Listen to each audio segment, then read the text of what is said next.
aider une personne sans papier est devenu un délit. Ils étaient près de 300 personnes à manifester aujourd'hui devant le palais de justice d'Angers, comme dans 80 autres villes de France. L'idée est de dénoncer une loi qui rend l'aide aux sans-papiers illégale.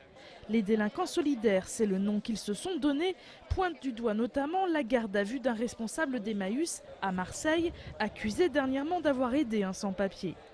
Comme toutes les communautés de France, on héberge forcément des sans-papiers depuis longtemps. C'est une tradition.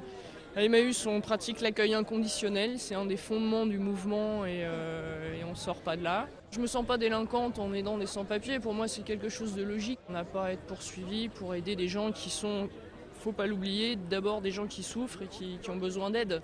À Angers, les personnes aidantes disent parfois ressentir une pression psychologique des autorités. On sait quand même nous le rappeler que c'est illégal. Ça peut être en préfecture, ça peut être le fait qu'on puisse avoir les renseignements généraux devant chez nous. Nous, on l'a vu dans notre quartier. Voilà, donc on se dit, de façon toute logique, si on a des gens qui enquêtent un peu ou qui regardent, c'est quelque chose d'illégal qui se fait. Donc il y a cette pression qui est là.